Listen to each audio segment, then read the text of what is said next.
Thanks, Ed, for those very kind and generous and not cutting remarks. I appreciate that so much.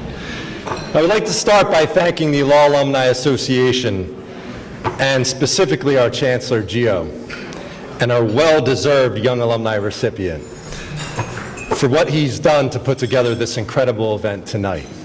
And also the nominating committee helmed by other fellow Nardi Award recipient, Jim Hamilton. I appreciate their generous nomination of me for this award greatly. I also want to extend my thanks to Dean Mutcherson for her very kind remarks and her leadership to the law school. As you have seen, Gio is a true superstar, and we couldn't have a better person receive our Young Alumni Award this year. I also, of course, would like to extend my sincere congratulations to our Armitage recipients, our recipients of last year, Patty Santel, and of course, our Justice, Pierre Louise. I had the opportunity to get to know both Patty and Fabiana while serving on the board with them. All of you know, of course, that our Justice is an incredible superstar and trailblazer. But what I got to know of both her and Patty is, in addition to being those tremendous trailblazers, they are persons of the highest level of character. And that's something that I am so honored to be a part of. I could not be happier to see both of them honored. Obviously, in addition to being trailblazers, that's a characteristic that we all should emulate. And of course, I'd be remiss if I didn't thank our superstar MC, Chuck Resnick, who is the epitome of what an alumnus is. To say that Chuck has poured his heart and soul into our law school and to its alumni association is absolutely an understatement. He never asked for anything in return, but we all owe him the highest level of gratitude for everything that he has done for our school.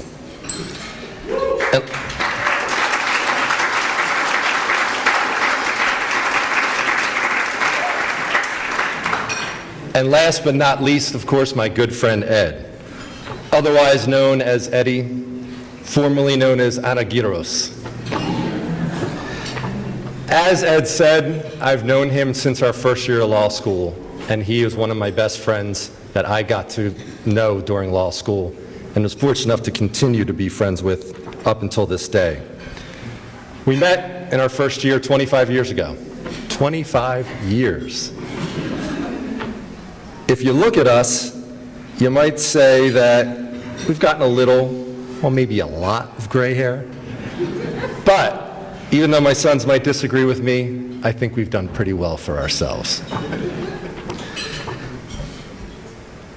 I can still remember those first roll calls in our 1L classes when the professor would get to that name on the list and say one syllable of that first name, and then pause and look down at Eddie, and he would just say, "Just call me Eddie." And they were just fine with that. And that was the last time you heard them try to say Anagiros. Soon after law school, Eddie and I had the fortunate opportunity to work together through the Law Alumni Association, and the more fortunate opportunity to become good friends and remain good friends, and also have that friendship extend to our families. And of course, his wife, Jeannie, my fellow classmate and friend from law school. And I'm so happy that we've had that opportunity to see that friendship grow and extend to our families. Thanks, Ed. This award means so much for so many reasons. I love Rutgers and I love the law school. Any award connected to this university and the law school would be a tremendous honor. But this award is so special for what and for whom it honors.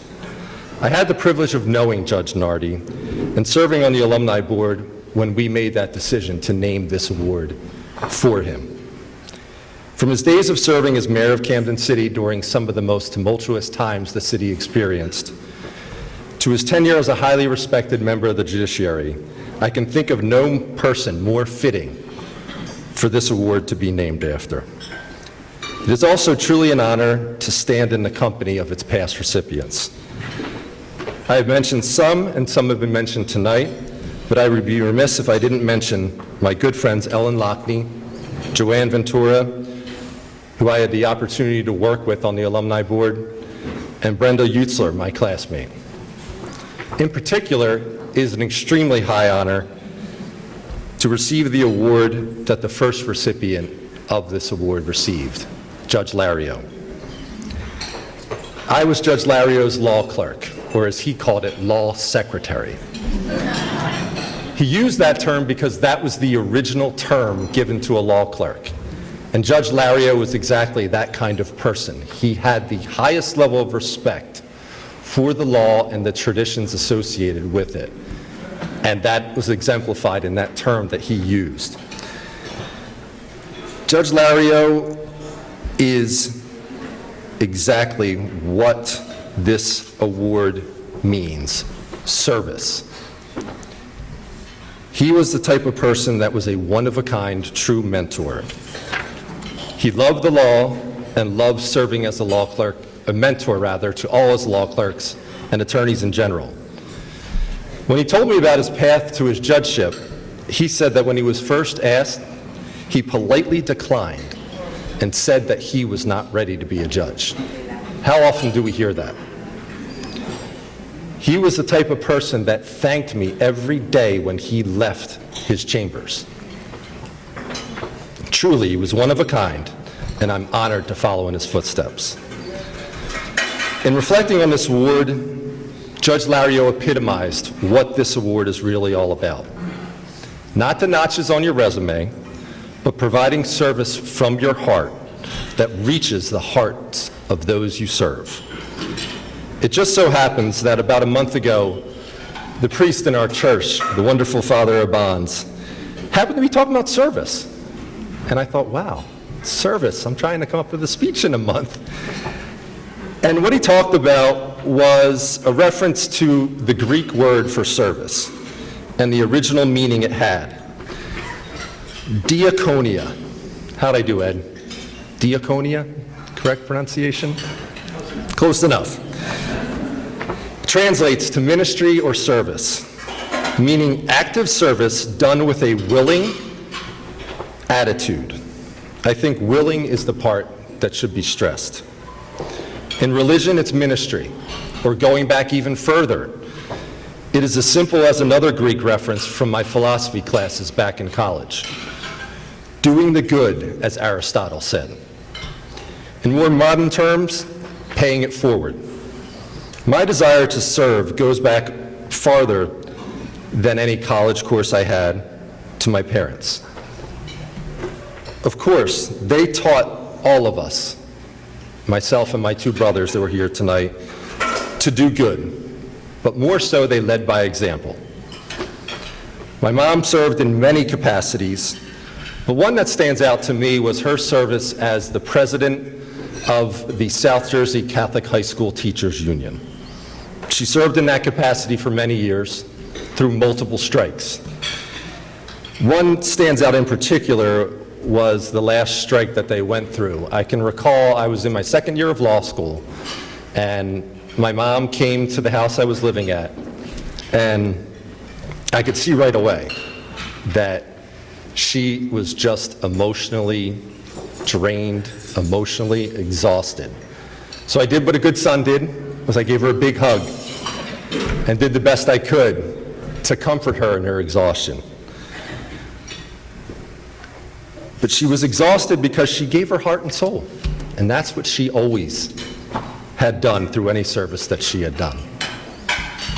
What I'm still not sure she knows is that after she left, I jumped on the phone and I called the Camden Diocese office, and I don't know who I spoke to, but let me tell you, they got an earful, and they knew my position about the strike, that was for sure. My dad also taught me by serving as a coach for many teams that we grew up in, baseball, basketball, and serving as the vice president of our local swim club. The pool was a big part of our lives, and after a couple years on the swim team, I started doing really well. Unfortunately, our pool was a little out of date, and it wasn't regulation size, and soon after that, our swim team pretty much got up and left and went to a new, bigger, more modern pool nearby. And because I was doing well, the coach approached me and asked me to come to that pool. I was only 13 years old. And I did not do it, and I thought, well, I just didn't have the courage when I looked back at it. But looking back on it, I know now, reflecting, what I did in making that decision was I knew that my dad as the vice president and my parents and family were invested in this pool. We maintained it. We worked every year to open and close the pool and maintain it throughout the year and keep the swim team going. And what I know now is the value of that service and the lessons learned from that service that my parents and family provided was more valuable than anything that could have come from me, potentially even if I did excel on that new swim team. My parents passed these values on to my brothers also. My brother Wayne, who's here, gets up every Sunday on pretty much his only day off, bright and early to go teach CCD. He's been doing that for years and years. My brother Kevin followed in my mom's footsteps and serves as the president of his union. And I can't talk about serving others without talking about my Aunt Mare, who's also here.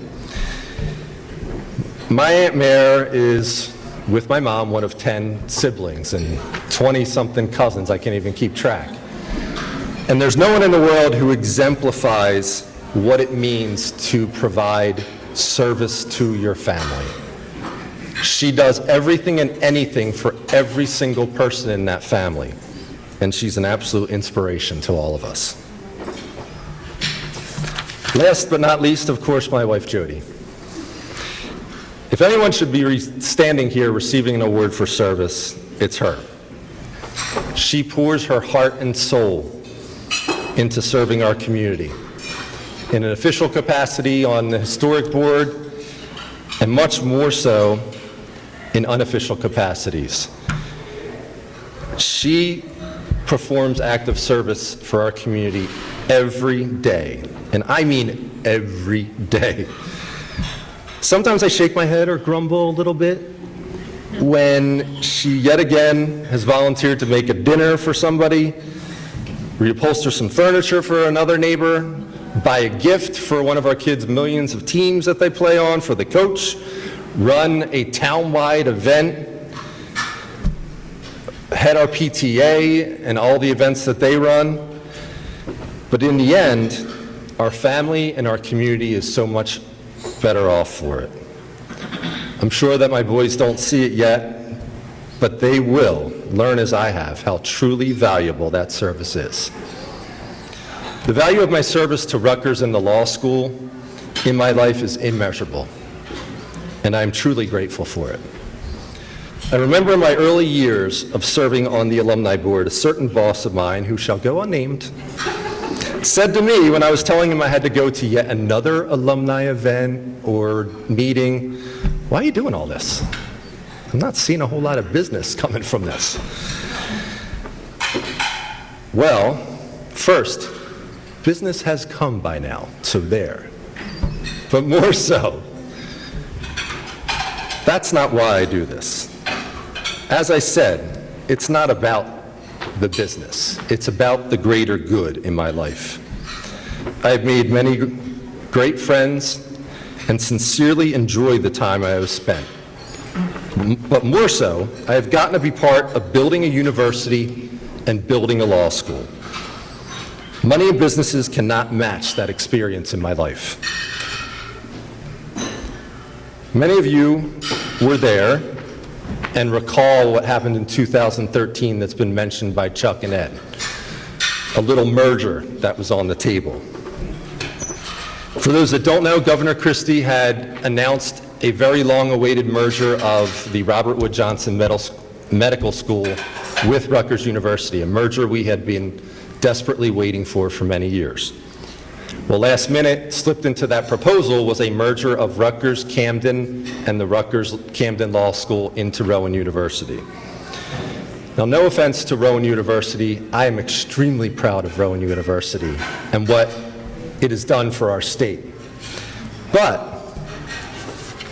at that time, our Rutgers identity was part of who we were, and we were not going to let that go without a fight.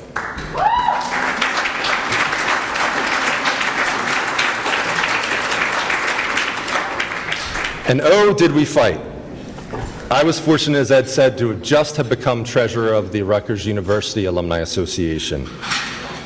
And I took that title and I ran with it.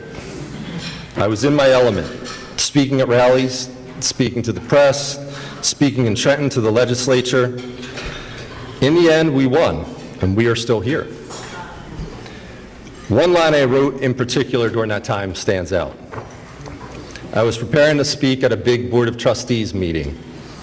And the night before, I happened to be home just watching some news story. I think it was on PBS, and it was covering Governor Christie. And Governor Christie was giving a tour of the State House.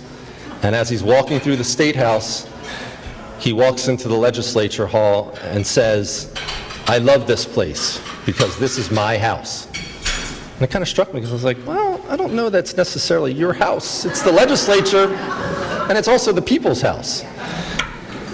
So it struck me, and I took that and put it into my speech to give to the Board of Trustees the next night. And I said to the board that night, I said, Governor Christie said this last night about the State House. And I said, ladies and gentlemen, it's not his house. And ladies and gentlemen, this is not his university. It is our university. And in the end, it is still ours. And it's because of the service of our alumni and what they have given to the university. So the answer again to my old boss, that is why I do this stuff. Thank you.